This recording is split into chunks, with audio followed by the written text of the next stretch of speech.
Hey everybody, it's Friday, November 6th. Yesterday was the 5th. You should know that if you can count to 6.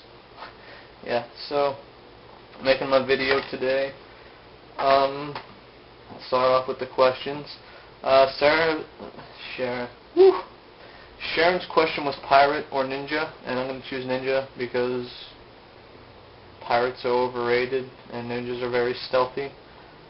But if there was a third option, I might have to go with Street Fighter. Just throwing that out there. Jamie asked us what makes us happy, and I kind of thought about it a little bit. And I guess it's like things that really aren't important to most people, but like ska will make me happy regardless of what's happening. Being with Chrissy makes me happy.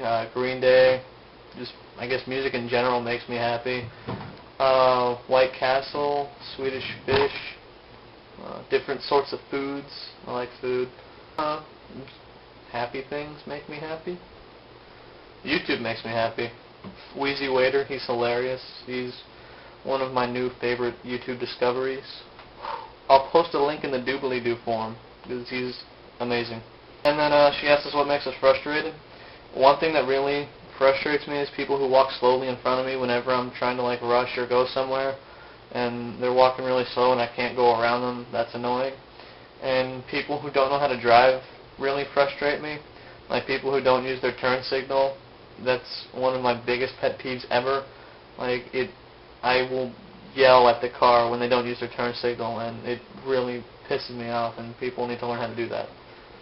Michael asked if our family knows about our videos. I'm not really sure. I'm pretty sure my dad knows that I have my parents know I have a YouTube channel, and they know I've posted videos on there before, but I'm not sure if they know about this or not.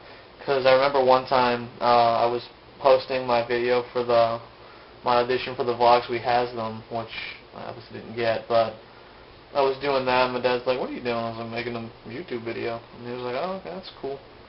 But I'm pretty sure they know about this. I think I've told them. I really don't care, because I doubt my parents know about the technology enough to actually watch our videos, so it wouldn't really make a difference if they knew or not.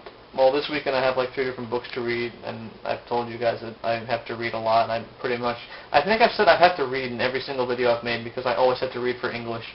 But this weekend I have to read Macbeth, I have to read The Last Good Kiss by James Crumley, and A Light in August by William Faulkner, and I still have to finish Charlotte's Temple by, I don't even know who that's by, but I have to finish reading that as well. So, yeah, 4 things actually. Another thing that happened that was really awesome yesterday. But, so, I was driving my car, and I was going to the cafeteria, which is Southpaw, one of the cafeterias. And when I got there, like, I parked my car, and, like, I turned the key, like, in the ignition to, like, take the key out. And as I was turning the key, nothing happened. I took the key out, and my car was still running. Like, the car didn't turn off. So, like, I could drive around my car with the key in my hand, or Chrissy was holding the keys while I was driving. She was outside the car laughing at me, at my misery, because it sucked so much. But, so, I messed around with that for about a half hour, playing with, like, my fuse box under my steering wheel, and unscrewing things and trying to fix it. And turns out that whenever I want to start we finally got the car stopped, and what I had to do is I had to go inside there was another fuse block under my hood. I had to take out the fuse for the ignition, so the car stopped, but after that happened, the battery was still on, so like all the auxiliary inside the car was still on. So to make that stop, we had to like unhook the battery, and that was a dangerous. Chrissy electrocuted herself, so that wasn't cool. And it's my fault for being an idiot and not knowing how to unscrew things. But I figured it out and I learned, so that's good news. But today, hopefully that will be fixed. Someday love will find you, break those chains that bind you. One night will remind you how we touched and went our separate ways. If he ever hurts you, true love won't desert you. You know I still love you, though we touched and went our separate ways. Okay, this is a question of moral, like my question that I'm asking you guys. It was brought up in our English class the other day because we were talking about Macbeth, and this was one of, like, not really the themes, but like something that happened in the play. But the question was, is it right to break my moral code for a loved one, but not for a stranger? What do you guys think about that? Like, do you think it's right to break your moral code for a loved one, but not for a stranger? Because that obviously happens in the play. But, I mean, it's a really tough question to answer because, like, you want to be able to keep your moral code because it's what you believe in. But, yeah, when it comes to a loved one, like, sometimes you feel like you should do what you can, like, to please them and make them happy, like, because, you know, it's a loved one and it's someone you care about and you don't really want to hurt them and you want to do what you can to help them out.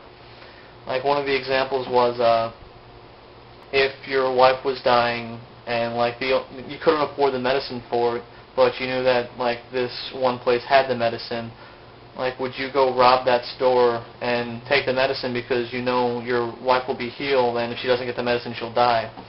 Do you think it's right for you to steal it just so your wife will live, or just to stand by and watch her die because you can't afford it? That's like what it's talking about in that sense. So, what do you guys think with the moral code for a loved one and whatnot? Because that's something really hard, you know, to deal with because, as I said, like, you want to help them out, but it's against what you believe in. So, let me know about that. My challenge to you is to play an instrument in your next video. Or maybe not your next video, but I know we're going home for Thanksgiving. I'm pretty sure everyone's going home. So, like, if you have an instrument there, I'm challenging whoever the rolling and the dicing and the whatnots happen to be, your challenge is to play an instrument. I mean, you can even play the piano and whatever.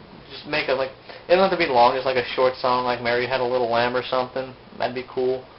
Or Hot Cross Buns, Three Blind Mice, Twinkle Twinkle Little Star, just something like short and easy. Or if you really want to play like a song, more power to you, or something cool that we think would be really awesome. So do that. And I'm going to roll my dice now because I'm not going to pick somebody for a challenge because I think that's lame.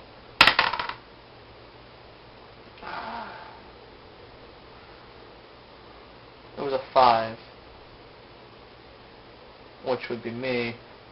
So I'm going to do it again. 1. That's Sharon. So, yeah, I rolled. Woo! It's 1.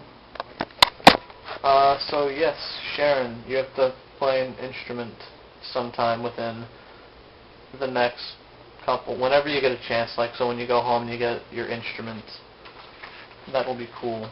If you could play, like, I know you watched the Don't Stop Believing thing on the link that Chrissy sent me. If you could play that, that'd be fantastic. I don't know if you have that ability, but just throwing that out there. Okay, so I will see you guys next week. Hope you have a good weekend. Bye.